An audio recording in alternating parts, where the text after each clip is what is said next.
हाँ जी, तो हम जो चैप्टर पढ़ रहे थे उसका नाम क्या है? उस चैप्टर का नाम है डेफिनेट इंटीग्रेशन।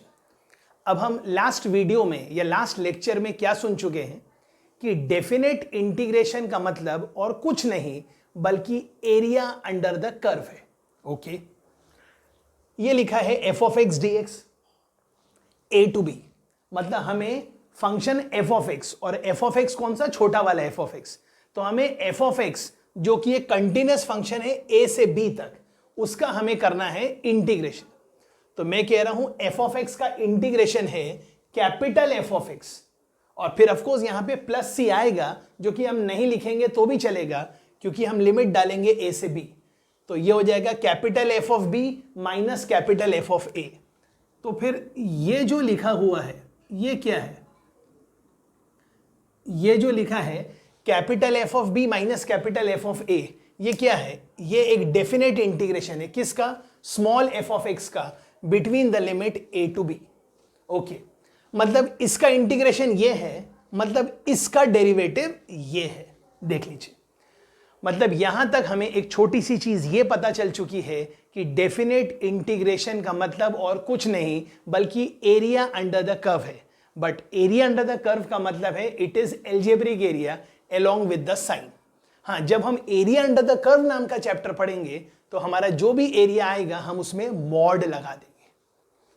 ओके, तो ये हो गया हमारा बेसिक डेफिनेशन कि व्हाट इज डेफिनेट इंटीग्रेशन। अब लास्ट टाइम मैंने कुछ इंपॉर्टेंट नोट बताए थे। इनफैक्ट ये बताया था कि हम इंपॉर्टेंट नोट्स पढ़ेंगे और मैंने आपको पहला नोट बता चुका हूं। तो ध्यान दीजिए, वो पहला नोट क्या था? डेफिनेट इंटीग्रेशन में जो पहला इंपॉर्टेंट नोट था जो कि हम लास्ट टाइम कवर कर चुके, और वो क्या था? ख्याल करिए,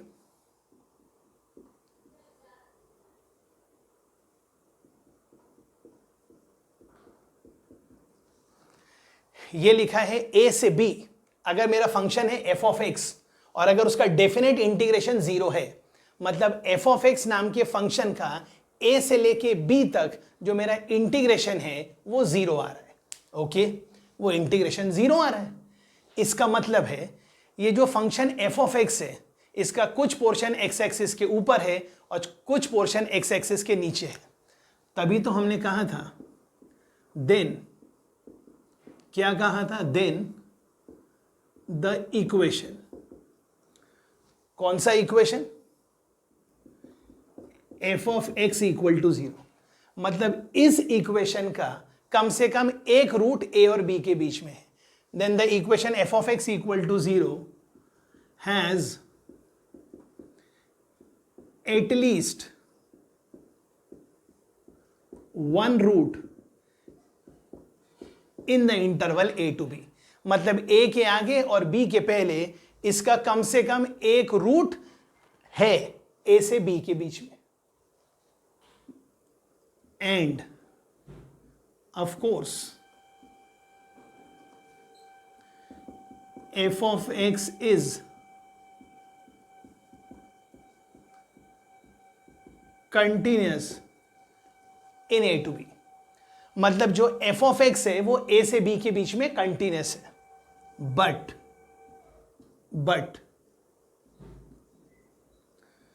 कन्वर्स इज नॉट ट्रू। ये हम लास्ट वीडियो में भी देख चुके हैं कि अगर आपके पास एक फंक्शन है और अगर आपने उसका डेफिनेट इंटीग्रेशन निकाला और ए टू बी के बीच में, मतलब मैंने ऐसा मान लिया था ये मेरा एफ ऑफ एक्स है, तो इसका जो एरिया एक्स एक्सिस के ऊपर है ए टू बी में, तो उतना ही एरिया एक्स एक्सिस के नीचे है, तभी तो उसका सम 0 आ रहा है। इसका मतलब F of X equal to 0 का कम से कम एक रूट ए और बी के बीच में, but converse is not true. मतलब मैंने आपको एक एग्जांपल बताया था कि अगर आपके पास एक एफ ऑफ एक्स नाम का फंक्शन है और ए से बी के बीच में अगर उसका एक रूट है कम से कम, तो इसका यह मतलब नहीं है कि ए से बी के बीच में उस फंक्शन का जो एरिया अंडर द कर्व रहेगा वो 0 ही रहेगा।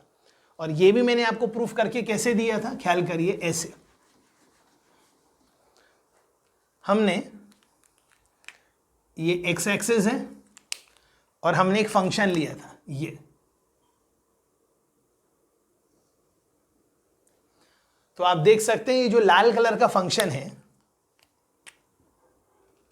ये x इक्वल टू ए है और ये x इक्वल टू बी है। तो a और b के बीच में ये लाल वाले ग्राफ का कम से कम एक रूट तो है, इनफैक्ट उसके दोनों ही रूट x इक्वल टू सी पे। लेकिन ये जो एरिया अंडर द कर्व है a से b के बीच में, मतलब ये वाला एरिया प्लस ये वाला एरिया, जब दोनों ही एरिया एक्स एक्सिस के ऊपर है, मतलब दोनों एरिया पॉजिटिव है, तो उसका सम जीरो आ ही नहीं सकता, मतलब कॉन्वर्स इज नॉट ट्रू। इसको प्लीज चेक करिए।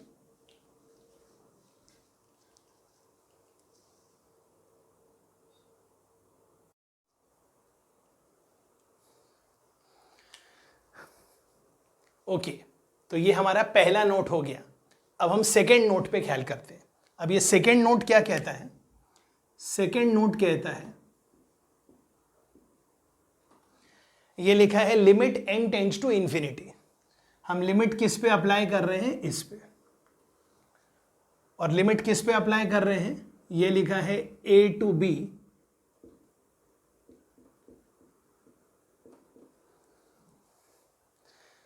मतलब ये जो फंक्शन लिखा है f, ध्यान से देखिए f, ये n पे भी डिपेंड कर रहा है और x पे भी डिपेंड कर रहा है। तो यहां से लेके यहां तक क्या हो रहा है? इस फंक्शन का पहले हम डेफिनेट इंटीग्रेशन निकाल रहे हैं a से b। आई रिपीट, a से b, ये जो फंक्शन है एफ एन ऑफ x, इसका पहले निकल रहा है डेफिनेट इंटीग्रेशन, और वो जो आंसर आ रहा है उस पर लिमिट लग रही है। मतलब जो फंक्शन f है वो x पे भी डिपेंडेंट है और n पे भी डिपेंडेंट है। तो पहले क्या हो रहा है? इंटीग्रेशन हो रहा है और फिर लिमिट लग रही है। Now this is same as, this could be written as same as,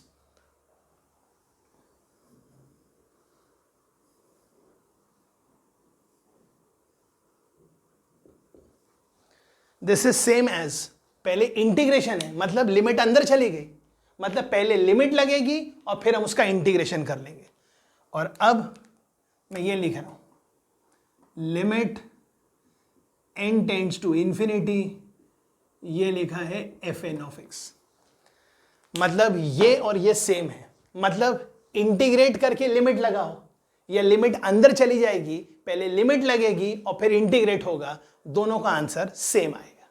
okay, तो समझने के लिए मैं क्वेश्चन लेता हूं।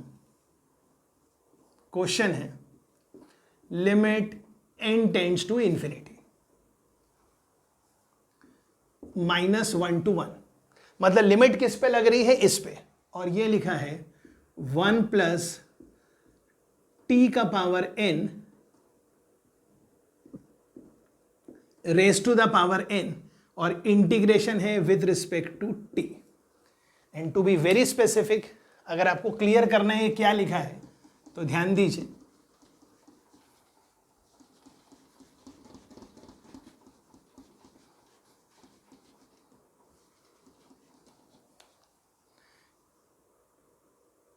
ये लिखा हुआ,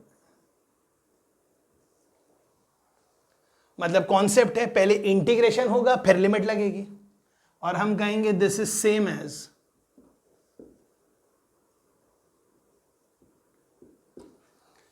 हम लिमिट को अंदर डाल देंगे, और लिमिट अंदर जाएगी तो यहां क्या लिखा है? यहां लिखा है limit n tends to infinity, और लिमिट किस पे लग रही है? इस पे।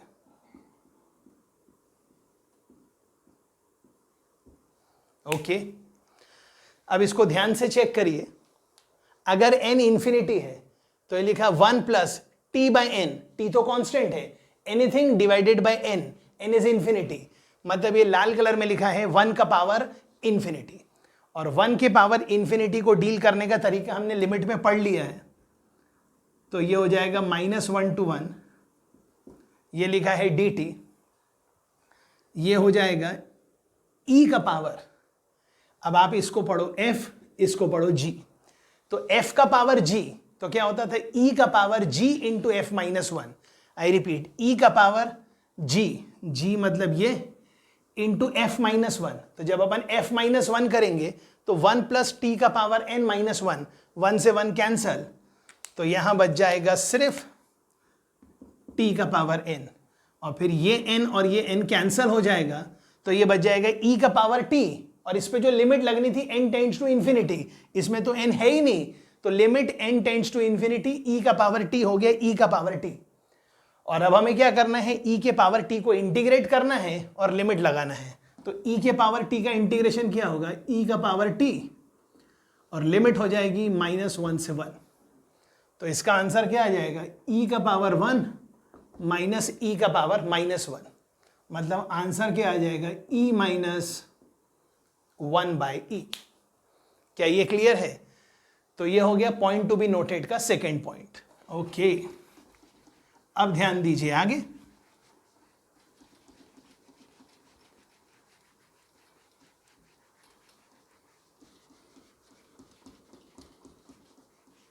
ओके, अब हम पढ़ेंगे पॉइंट टू बी नोटेड का थर्ड पॉइंट। ये बड़ा इंपॉर्टेंट है और बहुत आसान है। ध्यान दीजिए क्या लिखा है, ये लिखा है a to b। ओके, ये लिखा है f of x, मतलब मुझे f of x का क्या करना है, इंटीग्रेशन। लेकिन अब सबसे खास बात क्या है, मुझे integrate with respect to x नहीं करना है, इस बार डिफरेंशियल x नहीं है बल्कि डिफरेंशियल g of x है। मतलब ये जो a लिखा है ये g of x equal to a है, और ये जो b लिखा है ये g of x equal to b है। तो इसको सॉल्व करने का तरीका बहुत ही आसान है। ये लिखा है f of x, ये लिखा है d of g of x। तो हमने क्या किया, ऐसा कर दिया, मतलब dx से मल्टीप्लाई डिवाइड। अब g of x का derivative with respect to x, ये हो गया g डैश ऑफ x। ये तो अब एक ही फंक्शन हो गया, f of x into g dash of x को आप एक फंक्शन पढ़िए विथ रिस्पेक्ट टू x। मतलब अब हमें इस फंक्शन को इंटीग्रेट करना है विथ रिस्पेक्ट टू x, तो लिमिट तो x की होगी, तो g of x अगर a है तो x क्या होगा, x होगा g inverse of a। g of x अगर b है तो x क्या होगा, g इनवर्स ऑफ b। मतलब जो ये लिखा है वो ये लिखा है। और ये जो मैंने आपको पॉइंट टू बी नोटेड बताया, बहुत जल्दी आपको इससे रिलेटेड क्वेश्चन भी मिल जाएंगे जी। तो ये पॉइंट टू बी नोटेड का हो गया थर्ड पॉइंट। ओके, अब ध्यान दीजिए पॉइंट टू बी नोटेड का फोर्थ पॉइंट। अब ये फोर्थ पॉइंट क्या कह रहा है जी, if f of x is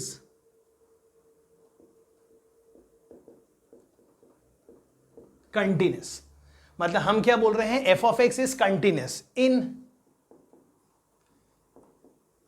a to b। मतलब a से लेके b तक मेरा जो फंक्शन है f of x है वो कंटिन्यूस है। देन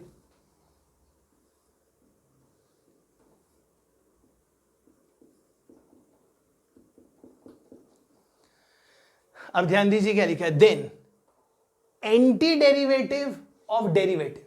इंपॉर्टेंट शब्दों पे देखिए, मैंने डेरिवेटिव ऑफ एंटी डेरिवेटिव नहीं बोला, जो कि आगे जाके मैं लेबनिट्ज थ्योरम बोलूंगा, जो कि हम पहले के टॉपिक में भी कभी यूज कर चुके हैं। This is not derivative of anti derivative, this is anti derivative, because integration is anti derivative of derivative. मतलब हमें क्या निकालना है, एंटी डेरिवेटिव ऑफ डेरिवेटिव। मतलब ये बात तो वही हो गई, पहले फंक्शन का डेरिवेटिव निकालो और फिर उसका एंटी डेरिवेटिव निकालो। तो आंसर क्या आने वाला है, आंसर आने वाला है f of x of course from a to b।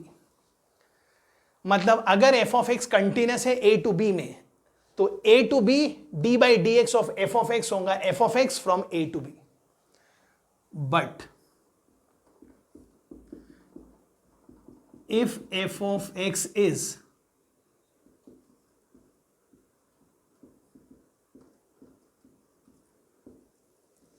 but if f of x is discontinuous in a to b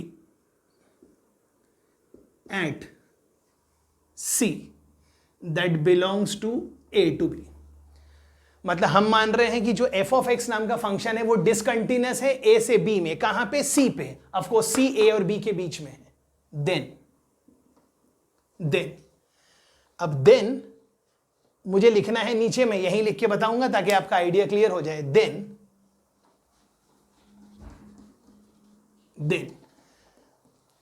A to b d by d x of f of x. अब ये क्या हो जाएगा, सब लोग ख्याल करिए please.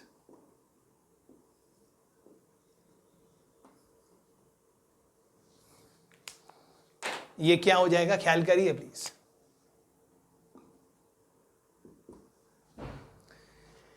तो देन के नीचे ये लिखा है a to b d by d x of f of x होगा एफ ऑफ एक्स ए से सी और सी से बी।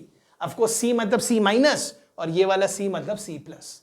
ये वाला इंपॉर्टेंट नोट भी क्वेश्चन में बहुत ज्यादा यूज होने वाला है, तो इसको ध्यान से नोट कर लीजिए। और कितना सिंपल है, a to b d by d x of f of x होता था अगर एफ ऑफ एक्स ए से बी में कंटिन्यूअस है तो, लेकिन ए से बी में अगर आपका फंक्शन सी पे डिसकंटिन्यूअस है तो a to b d by d x of x integration के साथ ये होगा एफ ऑफ एक्स ए से c minus plus c plus से लेके बी तक। मैं आशा कर रहा हूं ये भी आपको क्लियर है। ओके,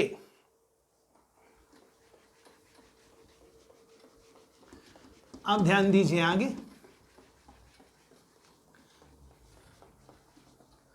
अब ये बड़ा मजेदार है, ये बहुत सारे क्वेश्चन में यूज होता है। और ये क्या कह रहा है, if g of x is inverse of f of x। मतलब ध्यान से सुनिएगा, क्वेश्चन में क्लियर कट दिया है कि आपके पास एक फंक्शन f ऑफ x है और g ऑफ x उसका इनवर्स है। मतलब बोलने की जरूरत ही नहीं कि f और g दोनों 1 1 on 2 है, ये आपको पहले से समझना चाहिए। ओके, मतलब मेरे पास एक फंक्शन f है, उसका इनवर्स g है, मतलब g f का इनवर्स है, मतलब g f का इनवर्स है, मतलब f g का इनवर्स है, मतलब gOf x भी x है और fog x भी x है। g क्या लिखा है, if g of x is the inverse of f of x and f of x has domain। मतलब हमें f of x की डोमेन दी है, और क्या दी है domain, x belongs to a to b। मतलब f of x की डोमेन है a से लेके b तक। एंड हमें क्वेश्चन में ये भी गिवन है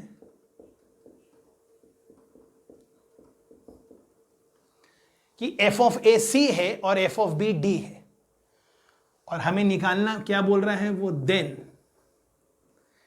इंटीग्रेशन a टू b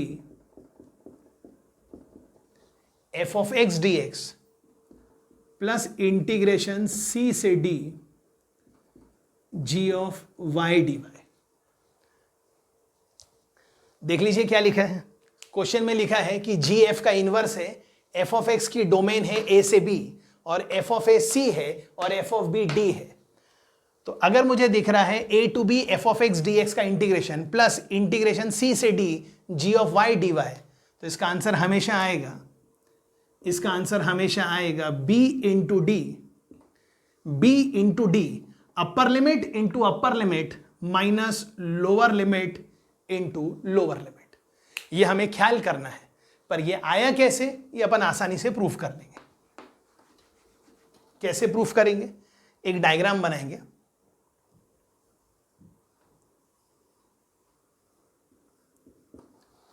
जब मैं यहां से यहां जा रहा हूं तो फंक्शन f है, और जब मैं यहां से यहां आ रहा हूं तो फंक्शन g है।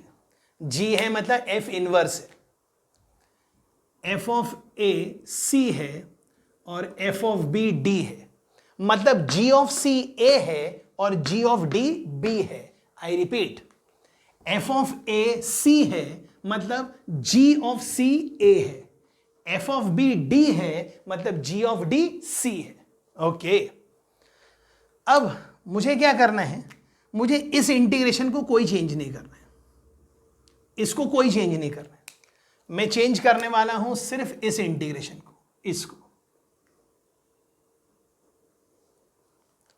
तो ध्यान दीजिए क्या लिखा है, अगर ये इनपुट x है तो ये आउटपुट y है, मतलब लिखा है y equal to f of x. मतलब यहां से देखा जाए तो g ऑफ y क्या है, g of y x। Check कर लीजिए प्लीज, y क्या है, f ऑफ x, मतलब f ऑफ x y है, मतलब g ऑफ y x है। इस इक्वेशन को और इस इक्वेशन को एक बार देख लीजिए, और अगर आपको कोई डाउट है तो प्लीज फोन करके पूछ लीजिए। मैं फिर बोलता हूं, f को x देंगे तो y मिलेगा, g को y देंगे तो x मिलेगा। ओके, यहां लिखा है dy, तो मैं दोनों तरफ डिफरेंशिएट करूंगा, तो जब मैं दोनों तरफ डिफरेंशिएट करूंगा तो यहां पर आएगा dy, ये आएगा f dash of x into d x. Check कर लीजिए, ये ऐसा भी बोल सकते हैं, दोनों साइड में डिफरेंशिएट करूंगा विद रिस्पेक्ट टू x, तो यहां पे आएगा dy बाई डी एक्स, यहां पे आएगा f डैश ऑफ x, और dx यहां चला गया।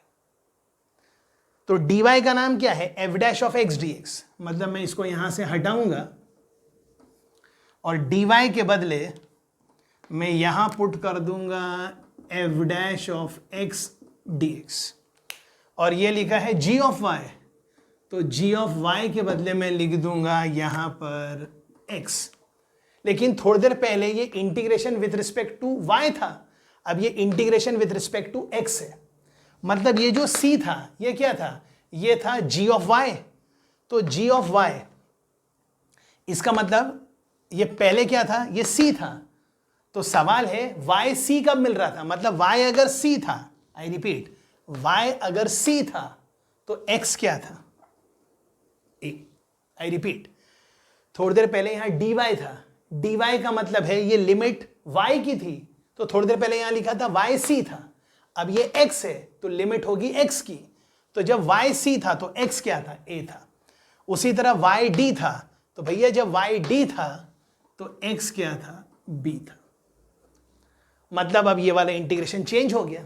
अब आप देख सकते हैं दोनों ही integration with respect to x है और दोनों की लिमिट भी सेम है, तो ये लिखा है a to b f of x D x plus a to b x f dash of x D x.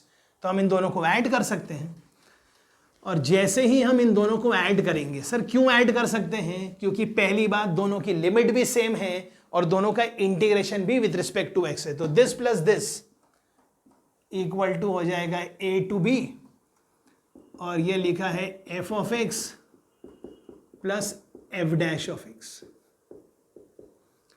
और अब आपको ना वो इंटीग्रेशन बाय पार्ट्स में टू क्लासिंग इंटीग्रेंट्स याद आ रहे होंगे, f of x plus x f dash of x is x f x।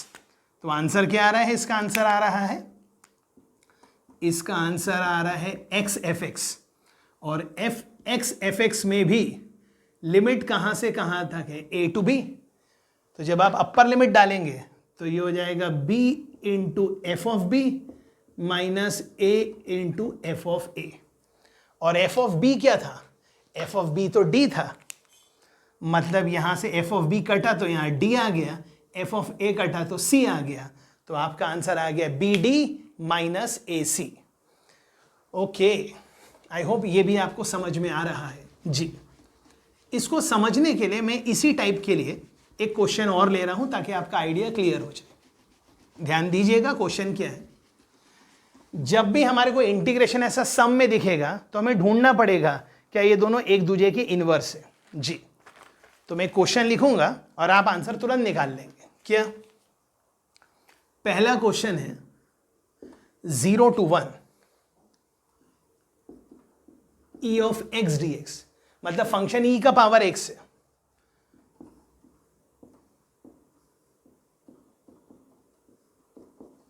Okay मतलब e के पावर x का इनवर्स ln x है, वो तो हम जानते हैं, और ln x का इनवर्स e का पावर x है।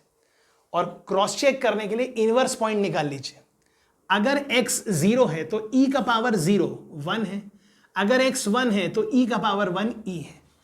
या फिर यहां चेक कर लीजिए, यहां लिखा है ln, लिमिट है 1, ln 1 0 है, ln e 1 है, तो आंसर तुरंत आ गया, this into this is e minus this into this, मतलब माइनस 0, और 0 माइनस करो नहीं करो कोई फर्क नहीं पड़ता, तो आपका आंसर आ गया e। ओके, समझने के लिए एक एग्जांपल और लेते हैं, एक एग्जांपल और। ये लिखा है f नाम का एक फंक्शन है, 0 से 1 इसकी डोमेन है,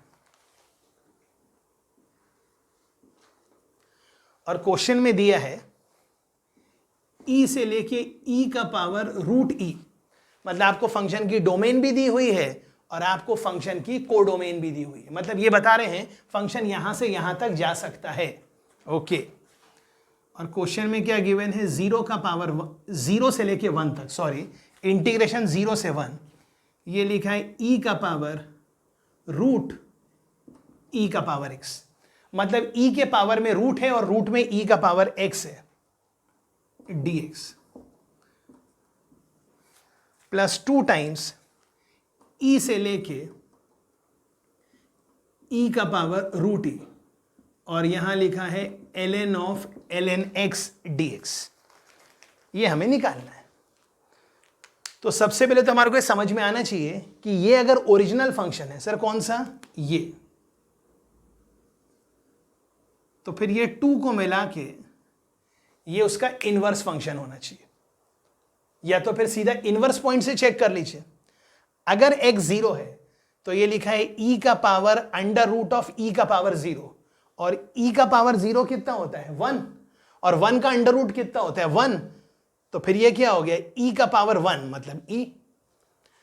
अब अगर e 1 है तो ये लिखा है e का पावर अंडर रूट ऑफ, ये लिखा है e का पावर 1, और e का पावर 1 e होता है, तो ये लिखा है e का पावर रूट e। या फिर वैसे देख लीजिए, इस फंक्शन को मान लीजिए y is equal to e का पावर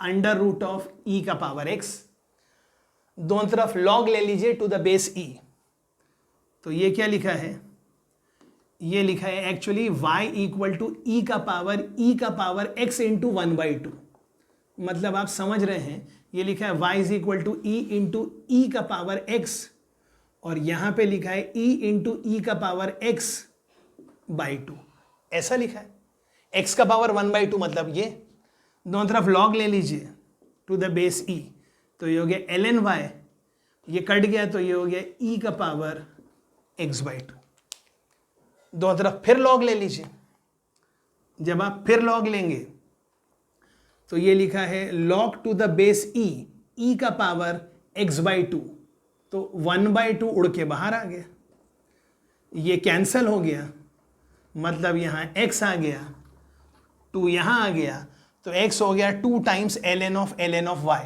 और फिर y को x पढ़ो और x को y पढ़ो, तो ये क्या लिखा है, y is equal to 2 times ln of x, वही तो लिखा है, मतलब ये इसका इनवर्स है और ये इसका इनवर्स है, तो फाइनल आंसर क्या आएगा, 1 मल्टीप्लाइड बाई e इन का पावर रूट e, और ये इससे मल्टीप्लाई होगा, मतलब आपका आंसर क्या आ जाएगा, ये आपका आंसर है, राइट।